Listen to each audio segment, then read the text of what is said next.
Welcome to the TWIML AI podcast. I'm your host, Sam Charrington.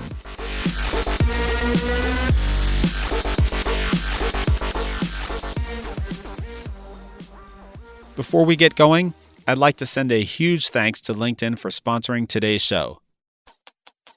LinkedIn Engineering solves complex challenges at scale to create economic opportunity for every member of the global workforce. AI and ML are integral aspects of almost every product the company builds for its members and customers. LinkedIn's highly structured dataset gives their data scientists and researchers the ability to conduct applied research to improve member experiences. To learn more about the work of LinkedIn Engineering, visit engineering.linkedin.com/blog. And now, on to the show. All right, everyone, I am here at the 33rd NeurIPS in Vancouver, and I am with Ryan Rogers. Ryan is a senior software engineer in data science at LinkedIn. Ryan, welcome to the TWIML AI podcast. Yeah, thanks so much for having me. I'm a huge fan of the show. Awesome. I am glad to hear that and glad to have you here. You're pretty active in federated learning, differential privacy. That's, in fact, what we're going to be talking about. Tell us about your background and how you got interested in those topics. In my grad school during my PhD, I was very interested in sort of the fields of game theory with computer science. And I was working with Michael Kearns and Aaron Roth there. And I started learning more and more about differential privacy from Aaron Roth. He wrote the textbook on it. And so he was a great teacher, and we started working a lot on the topic. And then toward the end of my PhD, like the last year, Apple announced that they were doing differential privacy in iOS 10. So that was like really exciting to see that, like, wow, the research that I'm doing can be actually useful to companies that are interested in privacy. So it seemed like a logical next step to just, after my PhD, to go immediately to Apple and kind of continue some of the research that I had done during my PhD, but now at Apple. And so there I kind of worked on what's called the local model of differential privacy, where any records that are submitted are privatized on device prior to being sent to Apple in that case. So use cases like, finding popular emojis that people are typing, popular new words that people are typing on their keyboard, things like that. And then toward the end of my time at Apple, started exploring more private federated learning, local differential privacy in that case, machine learning tasks.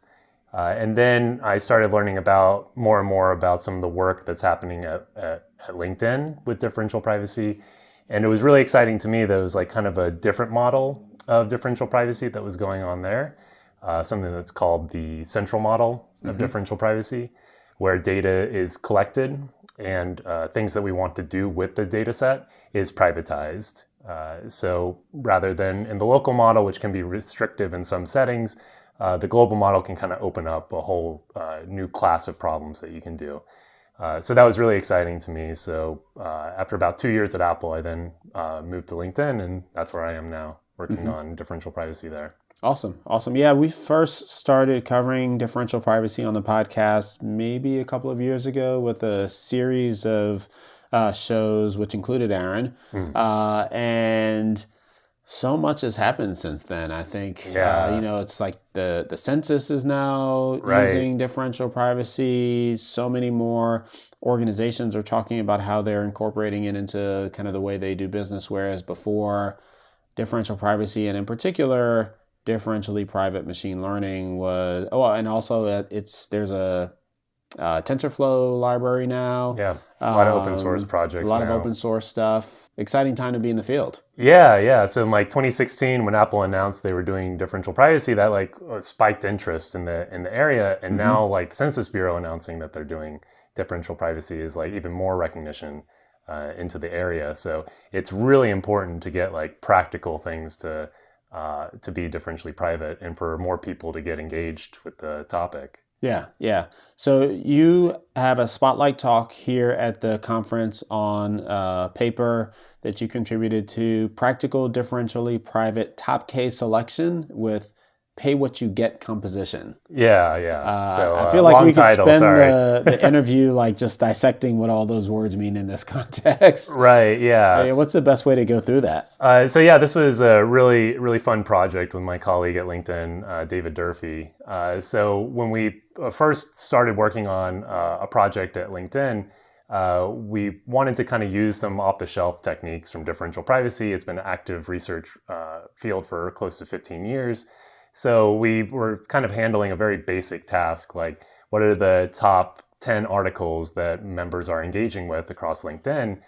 And so for that type of query, we were just like, okay, well, we can take existing algorithms and use that, and it'll be differentially private. Unfortunately, these existing techniques require you to have extra information about what you're searching for. For instance, if I want to know top 10 articles that are being engaged with among all data scientists in the Bay Area, I would need to also provide all the possible articles that are actually out there. Which is kind of contradictory to how a data scientist would actually want to run that query.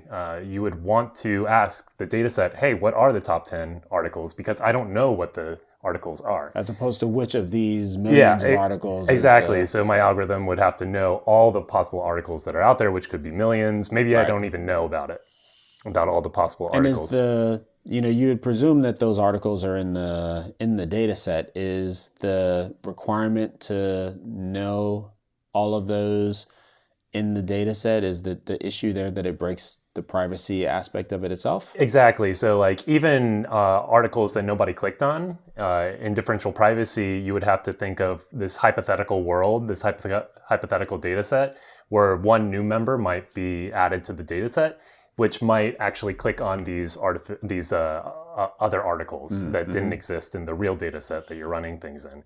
So only in the analysis to prove that it's actually differentially private do you have to consider like all possible articles that can show up. Okay. So that seemed contradictory to like how data scientists wanted to work with it. So we were like, okay, there's got to be a better way of doing this, more of like a black box approach. Ask top 10 articles, top 10 skill sets among these users, something like that. You wouldn't have to feed it also like, here are all the articles that you should search for. Here are all the skill sets to look for. So we're talking about an approach. The essence of this is that the differential privacy at its core is providing a theoretical guarantee of privacy, but all the theory in these theoretical guarantees was based on this having the knowledge of everything. Exactly. And in practice, that's impractical. Exactly. Got it. Yeah. So whenever you would like to run these things, like you just want the data set to tell you these sort of things, sort of like exploratory data analytics. So before, like, you would have to give exactly those things beforehand. But then with these new algorithms, you can just ask top 10 articles, top 10 countries, top 10 skill sets, and not have to provide, here are all the articles, here are all the countries, here are all the skill sets that you need.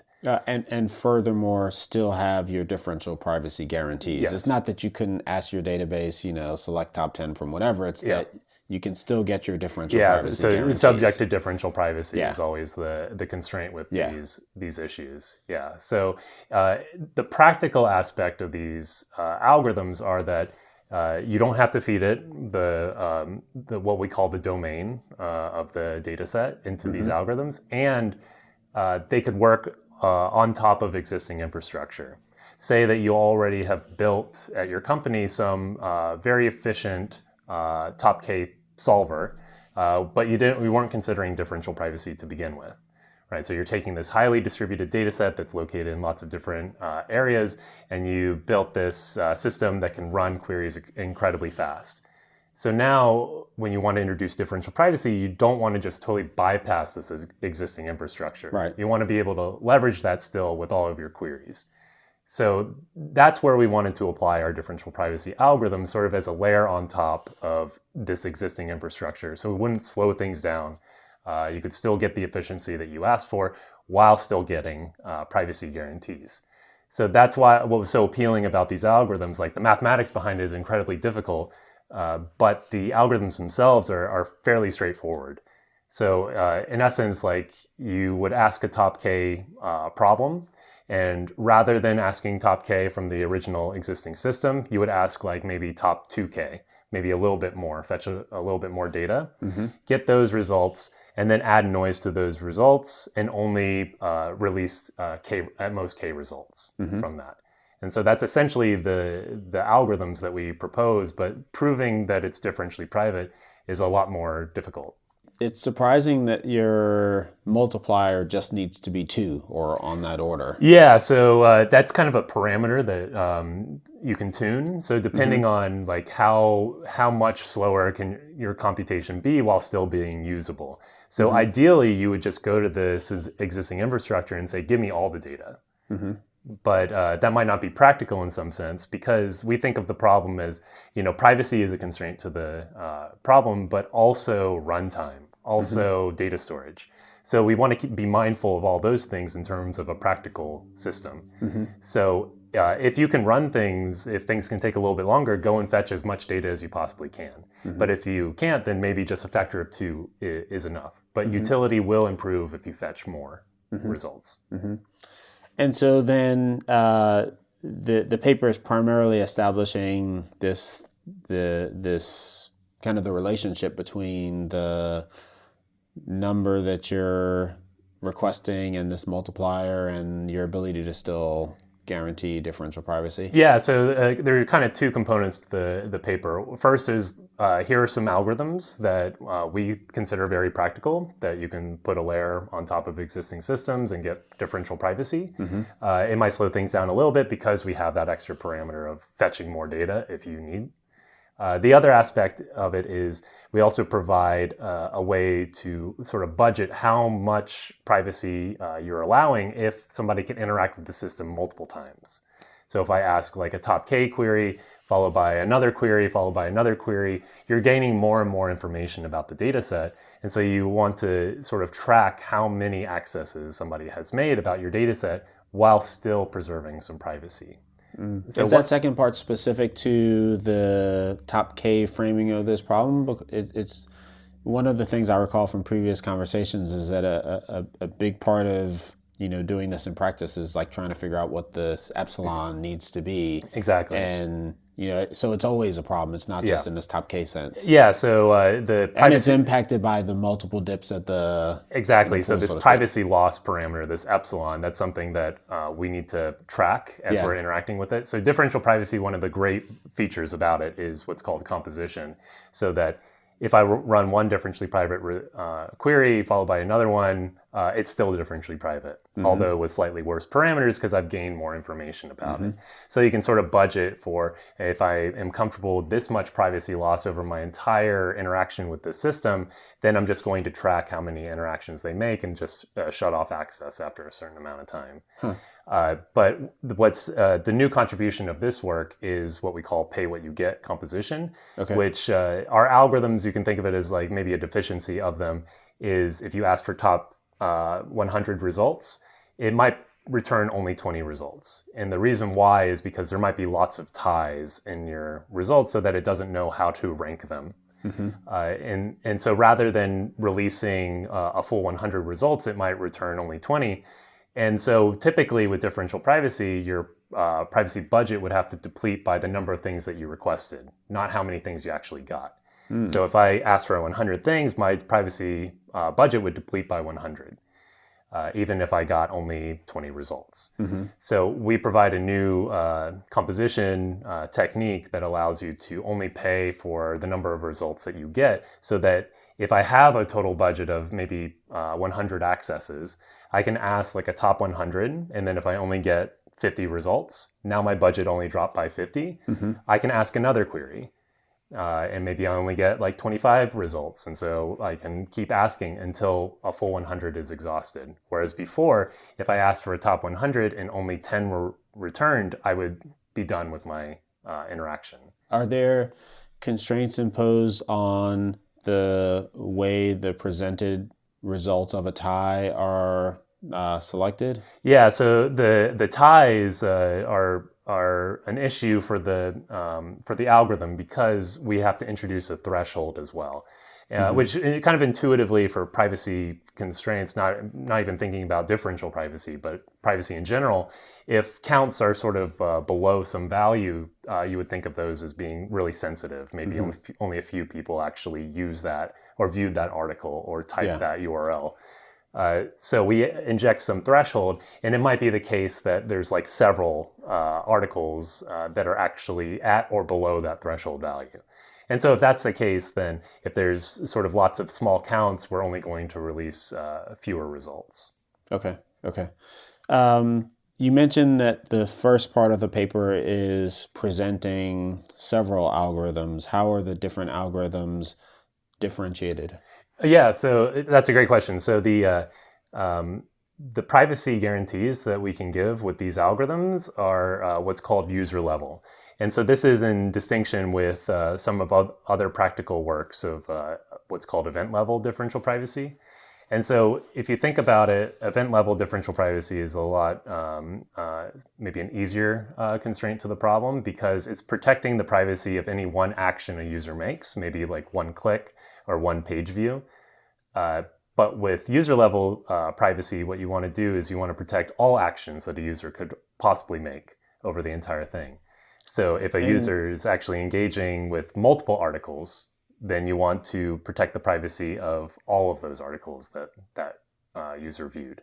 So then, because we're after a user level privacy guarantee, what that means is that we have to sort of know in advance whether a user can impact counts in lots of different places. Maybe they can view every possible article that's ever on LinkedIn. And in that case, we call that unrestricted. So we don't know in advance how many things they can touch. And so we have a particular algorithm that will give you user level privacy. But for something like top 10 countries that have a particular skill set, you know in advance that any one user could only be in one country. So a user, if you take that user out of the data set or add them, you know only a single count can change. And so the algorithm that we have in that case is slightly different. And so in either case, we're ensuring a user level privacy guarantee. But that's sort of the distinction. To ensure user level privacy, we need to know in advance either how many things they can possibly touch, how many counts they can change. And if you don't know how many things they can change, then you're going to use a sort of default algorithm, which is, well, they could change everything, so this is the algorithm that you should run.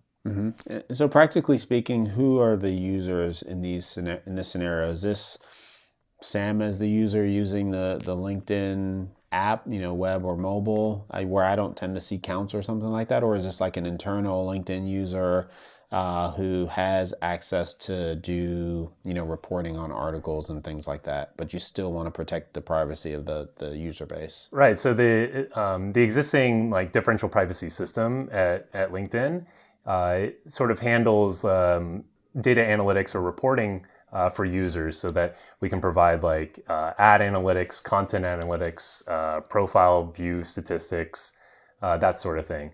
So it's sort of we're providing products for people to get sort of reporting information, and because of that, we want to be mindful of the members' privacy, their data. So we might call them like private actions that users are doing, things that they don't want to like deliberately share with people outside. Unlike a share of an article or a like or a comment, and so these aren't things that I might be exposed, controls that might be surface via the feed, but more like the the business tools, ad interfaces, things like that. Exactly. Where, there's more of a risk that I might run some report, and you're trying to make sure that I'm not able to get to individually identifiable. Exactly. I want to provide only aggregate statistics about how people are interacting across LinkedIn, but still maintain privacy. Even in the aggregate statistics, there's been studies of showing like even with aggregates, you can get individual level information. So that's kind of why differential privacy is so great. So the different types of algorithms that you mentioned in the first part of the paper, is it both the event-based and the user-based for this kind of problem, or were you saying the event-based is already solved and you're doing different flavors of user-based? Yeah, so what we're going after is user level Okay. privacy. And so because of that, we have to be mindful of how many things one user can change. If we're going for event level, we know that only a single click can only change a single count. Right. So in that setting, like we also provide an algorithm for that case. So even though we're after user level privacy guarantees, we have an algorithm that would also give you event level, which is also new. Does this paper describe something that you've been able to put into production at LinkedIn, or is it more kind of ongoing research that is, driving towards something that's usable for you? Yeah, so with the existing differential privacy system that's providing noise on aggregate statistics and providing event level privacy, and so with these extra tools, extra algorithms, we wanted to sort of incorporate that into our existing suite of tools so that we can also provide differentially private results for exploratory data analytics, kind of like the top K, and we could provide user level privacy guarantees. So this is sort of ongoing work that we're doing, and the differential privacy efforts at LinkedIn is we're pushing forward. You mentioned the compositionality of composability. I forget which word you use. Yeah, one of those. Composition, composability. Yeah, that's great. Elements of differential privacy. Does the user level controls of those like sit on top of the event-based controls, or are they a totally separate system or approach to this?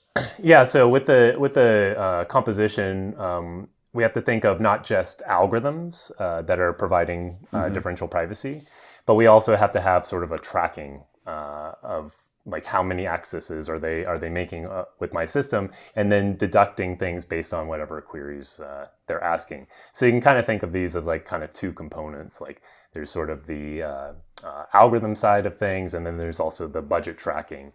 So that these together can provide a very global differential privacy system. You also are active in kind of the federated learning and the use of differential privacy in federated systems. Has LinkedIn published anything in that area? No, so that was my my prior work at Okay. Apple. Yeah. So with that, we were very interested in federated learning because like there's lots of iPhones that are out there.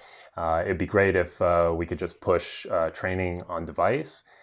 Because there's lots of sophisticated hardware on the iPhone. So like, why don't you just push all the intensive work to the peripheral devices? What's great about it is that you're not submitting data back, but you're sending like the weights of your neural net that you were training on device, which those themselves are computed on the data so they contain information about what data they were computed on. And so the work that I did there, we worked on sort of local privatization of those model weights prior to submission, so that on the server we can aggregate them and update the model with only these privatized weights and iterate on that process. And it's actually some of the work that I did was actually featured in the expo at just I guess on Sunday. Monday or Sunday. Yeah, exactly. Yeah. Which is why you're able to tell us about it. Exactly, yeah. So Apple just talked about it. Yeah. So they presented some of the work at WWDC this year, and they then talked about the private federated learning system. Some of the use cases I think were like with Hey Siri and some other ones too. So yeah, really cool work. Yeah. Where do you see some of the big kind of frontiers for differential privacy, at LinkedIn and beyond in the industry, given the progress that's been made over the last few years? Yeah, so I think within differential privacy, you can kind of break it up as local and central. Yep. And then within those two models, you can break up the tasks as data analytics and machine learning. So with all of those, like I think we need to still push for practical deployments of all the stuff we talked about previously is data analytics. We're not talking about differential private machine learning. Yeah, so in the central model, I was only talking about data analytics. With the federated learning in the local model, that's more machine learning. With the emojis one, that's more data analytics in the local model. Yep. So really, like the book is not closed on any of these things. Like we need to keep pushing in these areas. areas. And some of the great work that's going on in the open sourcing of these projects, I think is a great step forward because it will bring more people to the forefront of this field and really push the frontiers of it. Because I think it is the future of how we think about data use. We need to be mindful of, what algorithms we're picking, how we can track how users' data is following.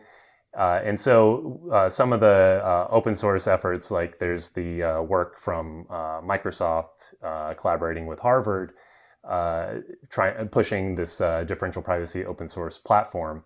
And so we're actively collaborating with that team because LinkedIn is within Microsoft now. So that's and a is that project. focused on central or So I believe like it wants to cover like all of potential use cases, but initially it'll be central model working on top of data stores. a bit hesitant to try to poke at the details because it's difficult to poke at the details of kind of a theoretical paper, but I'm wondering if you can kind of give us a sense for what was the hard part here, and where you started, and what the effort was like. Yeah, so some of the difficulties with it were there's like sort of standard differential privacy algorithms, like adding Laplace noise is a very standard differential privacy algorithm. And then there's something called the exponential mechanism, which you typically don't think of adding noise. You kind of think of random sampling things instead. And so one of the really nice connections that we made in our paper was that actually exponential mechanism can be implemented by adding something called Gumbel noise rather than like Laplace noise. So, and Gumbel noise actually pops up a lot in machine learning. It's something that you would do to report like the category that's has the highest weight. So typically how you would think about doing this is you would have weights for different, like, dog, cat, orange, whatever, for a particular image classification task. And so you would have weights. They would all be positive, but they wouldn't be like a probability distribution. They wouldn't all add up to 1. So what you would do is you would do a softmax layer where you would take all those weights, take e to the weight, and divide by the sum of the exponentials of the weights. Now you have a probability distribution, and you would sample according to that probability distribution to get like this is the label for that particular task.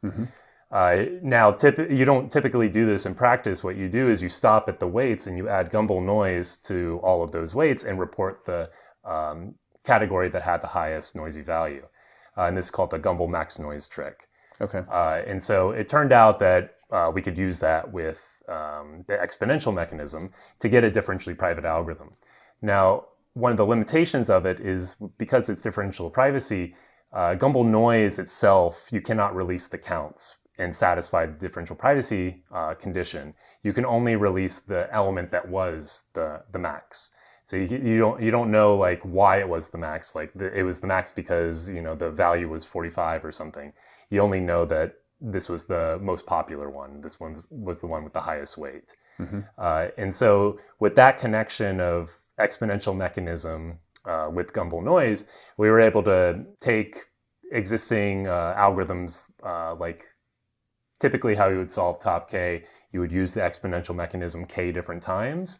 You could now do this in like one shot by just adding Gumbel noise to everything and reporting the K values that are in the top. And so that connection made things a little bit easier in our analysis. We analyzed things according to the exponential mechanism, but we were using Gumbel noise in the actual implementation, which made it a lot more efficient and practical, hence the name and the title. And so does the use of Gumbel noise and kind of a noise-oriented approach as opposed to the exponential approach, did that allow the differential privacy guarantees to you say able to kind of use the existing noise-based privacy guarantees, but with a different distribution applied to them? Yeah. So what the connection of like noise with exponential mechanism was really helpful because we wanted to incorporate a threshold. We wanted to say like, okay, if counts were too small, we didn't want to report them. So we wanted to incorporate a threshold, but incorporating a threshold when you're randomly sampling things, like we didn't know where a threshold could be implemented. But now when you're talking about adding random noise to values, like now it makes sense to add a threshold to those things so that you would only report things that were above some threshold value. Whereas with exponential mechanism, if you were just to look at it, you wouldn't know where to necessarily say like, oh, a threshold really needs to be this value. Awesome. Any other kind of interesting things we should be kind of looking forward to coming out of the differential privacy community? Yeah, so I'm really excited about, the open source efforts in the area. I think this is kind of the future of private data analytics. It's really important to be transparent with how you're doing things. Otherwise, if you're just touting that you're private and you're not revealing what it is, then is it really private? How do people verify these certain things? So transparency is really important. And this will bring more people to the community. So that's really got to be the movement forward. I think there's great open problems in central DP with data analytics.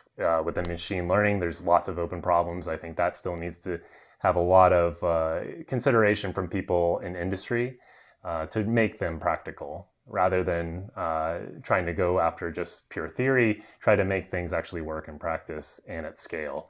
And in the local model, I think there's lots of work to do as well there. There's also very interesting work sort of in between the two, taking sort of a little bit of local with a little bit of central to get like a hybrid model.